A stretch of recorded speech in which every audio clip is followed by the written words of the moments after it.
a Deus, glória a Deus, amém.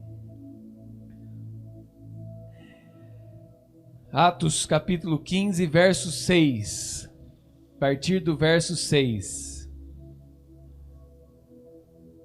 que diz aí a palavra do Senhor.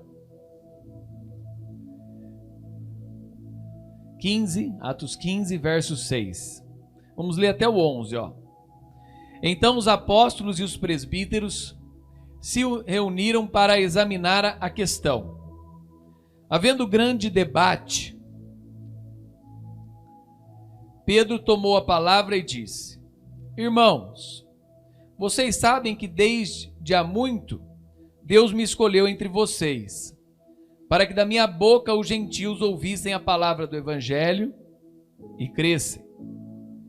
E Deus, que conhece os corações, lhe deu testemunho, concedendo o Espírito Santo a eles, como também havia concedido a nós, e não estabeleceu distinção alguma entre nós e eles, entre gentios e judeus, purificando-lhes o coração por meio da fé. Agora, pois, porque vós querem tentar a Deus, pondo sobre o pescoço dos discípulos um jugo que nem os nossos pais puderam suportar, nem nós. Mas cremos que somos salvos pela graça do Senhor Jesus, assim como eles. Feche seus olhos. Senhor Deus maravilhoso, Pai, que a Tua presença, Teu Espírito, fale ao nosso coração nesta manhã.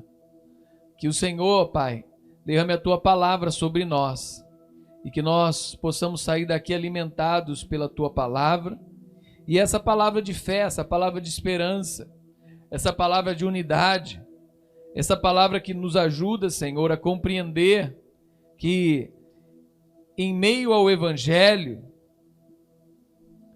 as discussões, as controvérsias, elas trazem novas soluções e, ao mesmo tempo, quando caminhamos em unidade, o Senhor traz graça e esclarece para que possamos, cada dia mais, buscar o Evangelho, buscar uma vida santa e buscar o caminho da graça através de Jesus.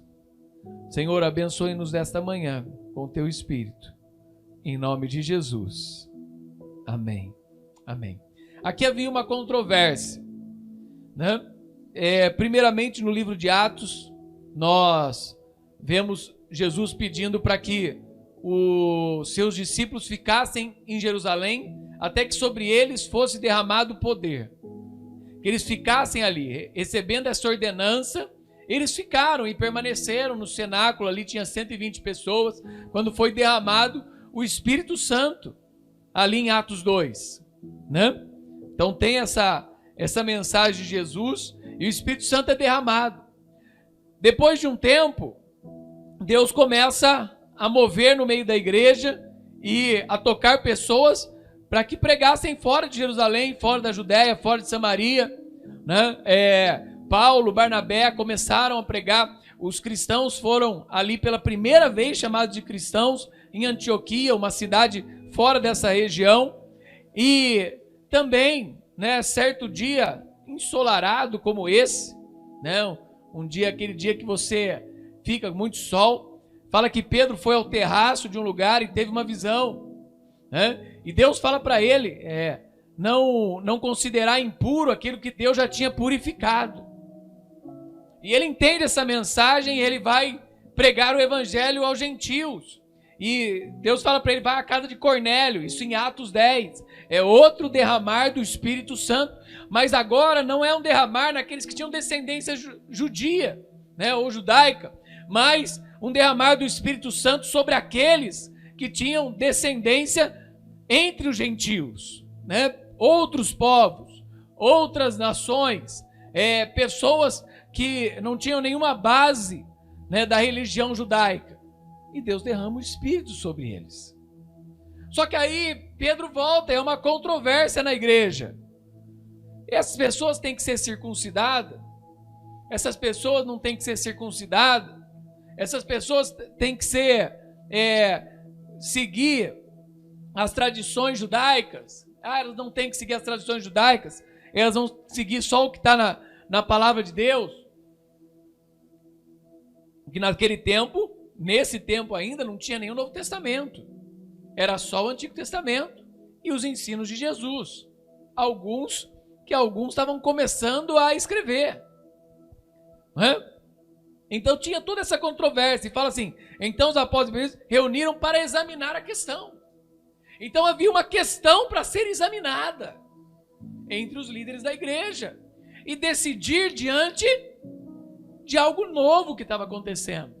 Não tem várias questões hoje que a igreja tem que decidir diante de algo novo que está acontecendo? Essa era uma questão diante de algo novo. Reuniu-se os presbíteros da igreja, os líderes da igreja, e começaram a pensar o que eu vou fazer. Essa pessoa vai ser circuncidada, essa pessoa não vai ser. E se ela tem descendência, ela vai ser. Esse que não tem, não vai ser. E assim por diante. Né? E aqui Pedro tomou a palavra. Ele que já tinha tido contato com os gentios e viu que Deus já estava fazendo no meio dos gentios. Né? Ele toma a palavra. Irmãos, vocês sabem, há muito tempo. E começa a falar. E o verso 8 é significativo nesse processo. E é significativo para as nossas vidas. Por isso que eu trouxe hoje também. É significativo no sentido, né, de um coração puro. Lá em Mateus 5,8 fala: bem-aventurados limpos de coração, porque eles verão a Deus. Bem-aventurados limpos de coração, porque eles verão a Deus. Não era bem-aventurados circuncidados. Não era bem-aventurado somente o judeu. Era bem-aventurado os limpos de coração. Então aqui tem uma coisa para as nossas vidas.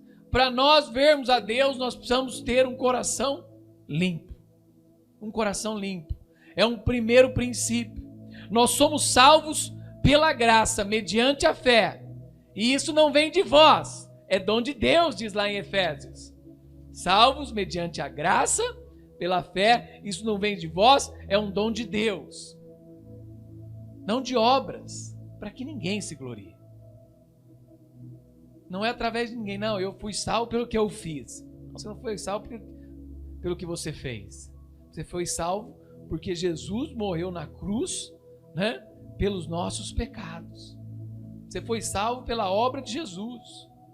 Então, qualquer um tem possibilidade de salvação, desde que creia e receba aquilo que Jesus fez. Aquilo que Jesus fez. Então, Deus, que conhece os corações, Deus conhece os corações, lhe deu testemunho, dando-lhes o Espírito Santo. É interessante esse processo, né? Os que haviam aceitado, o que os havia aceitado, dando-lhes o Espírito Santo. Aqui tem até uma coisa assim, né? Eu que aceito a Deus ou Deus que me aceita? Essa palavra aqui está falando que Deus os aceitou e deu o Espírito Santo a ele. É eu que estava longe de Deus. Eu que me rebelei. Eu que me afastei dos seus caminhos. Não sou eu que aceito. É Deus quem me aceita de volta. Né? Ele me aceita, deu testemunho e deu o Espírito Santo. Assim como também a nós. E não fez diferença. Deus não fez diferença entre judeu e gentil. Deus não faz diferença entre pobre e rico. Deus não faz diferença entre as pessoas. E não fez distinção entre nós e eles, purificando os seus corações pela fé. Purificando os seus corações pela fé. Então é interessante que essa purificação do coração é uma obra de Deus. Deus. Há um processo, né, na nossa vida que nos torna semelhante a Cristo. Há um processo em cada um de nós. Ela é efetuada pela graça de Deus, através do Espírito Santo, né? Inicialmente essa obra, ela começa na regeneração.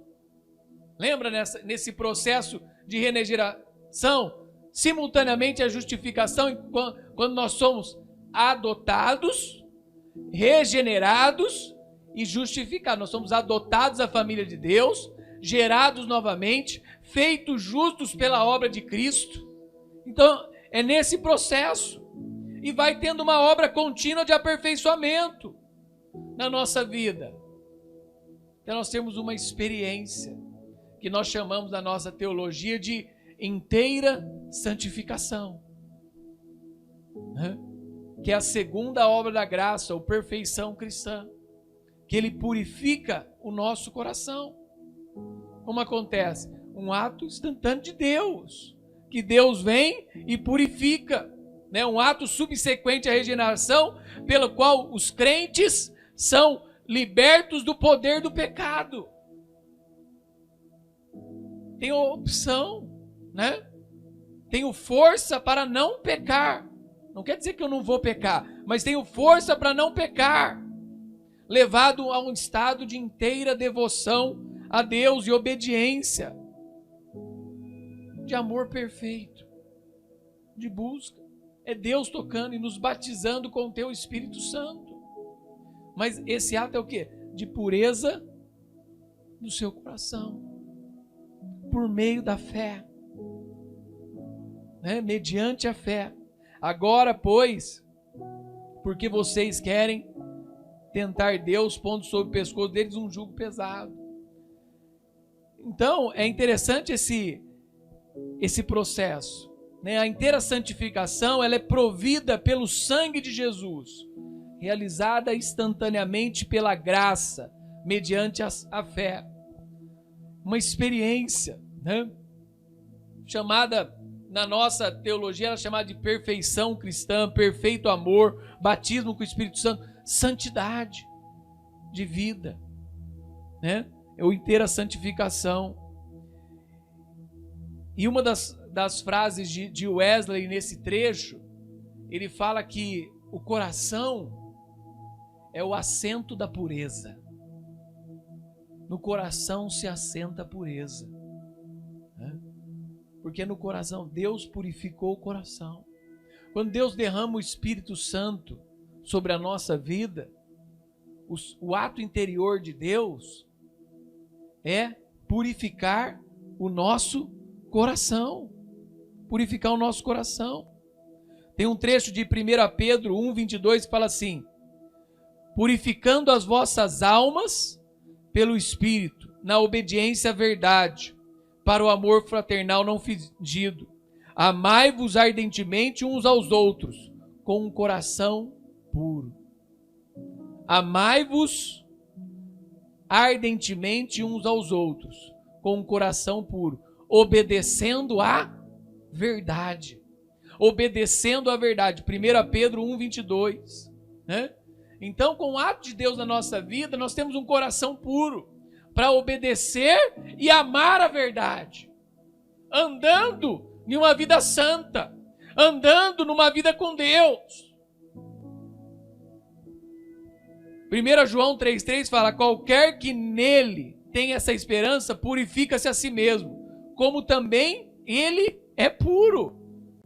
Muito parece com aquele versículo, né? Sede santos porque eu sou santo. Qualquer um que tem essa pureza busca purificar-se. Qualquer um que entende que Deus é santo e puro busca purificar o seu coração. Não deixar maldade, não deixar inveja, não deixar mentira, não deixar infidelidade, não deixar nada habitar a sua vida, o seu coração. Buscando uma vida comprometida com a verdade. Buscando uma vida comprometida com a obediência à sua palavra. Buscando uma vida comprometida a Deus. Sabe, é importante esse processo.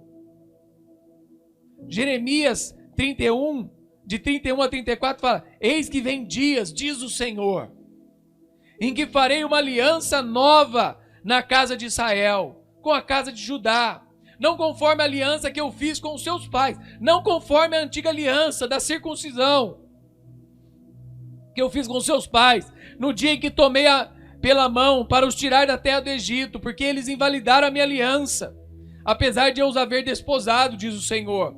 Mas esta é a aliança que farei com a casa de Israel naqueles dias, diz o Senhor.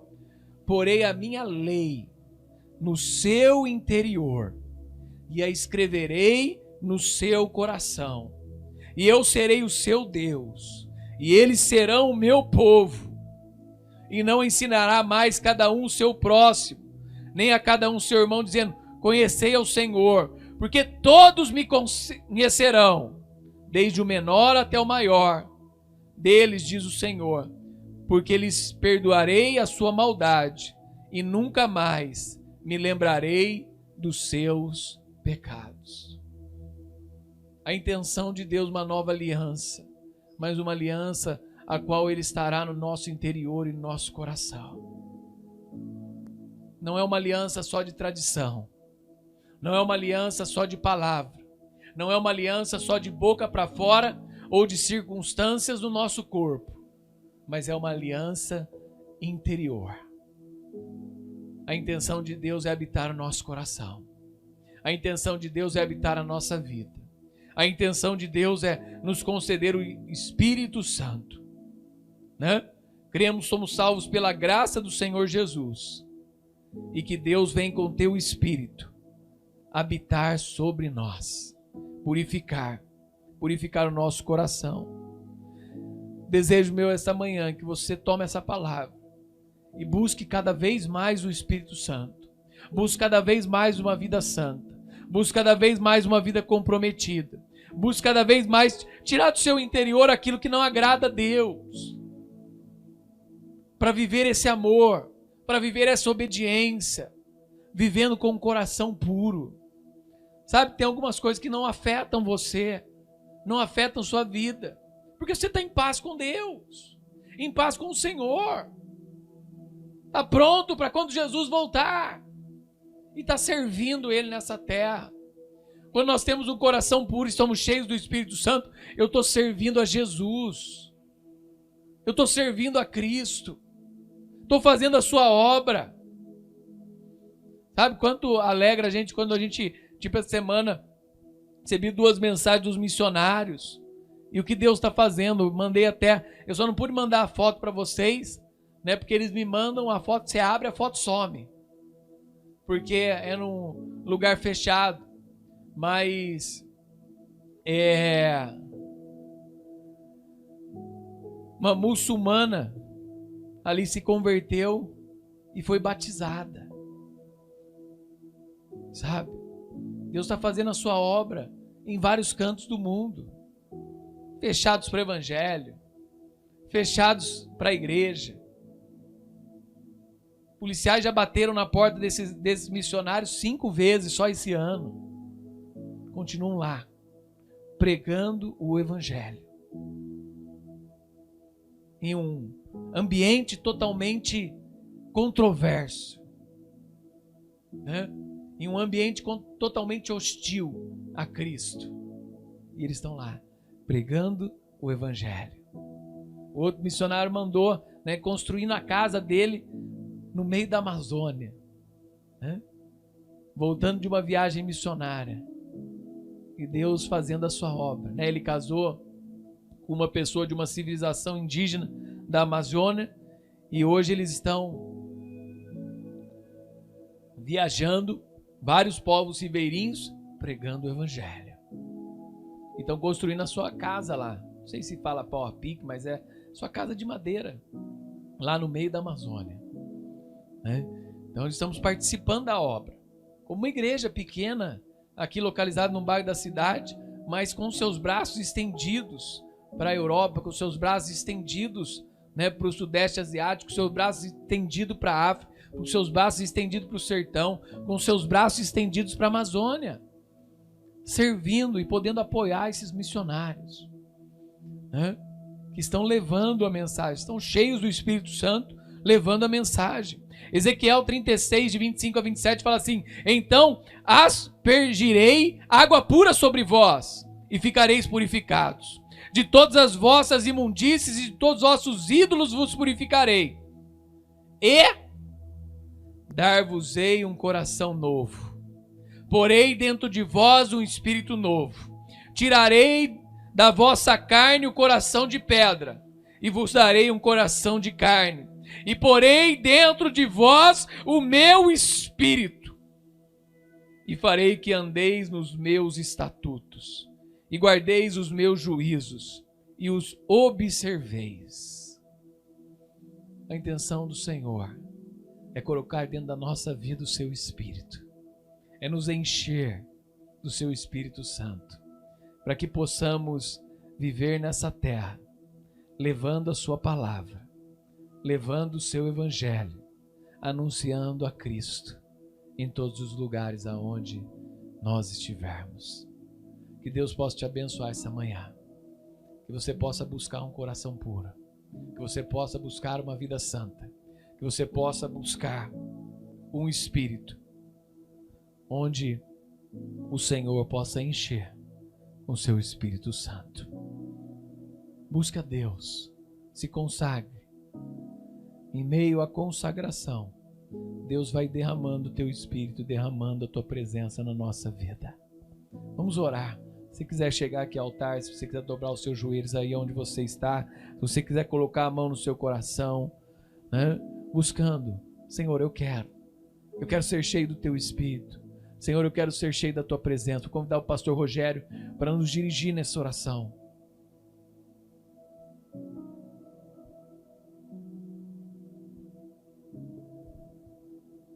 Glória a Deus. Vamos orar.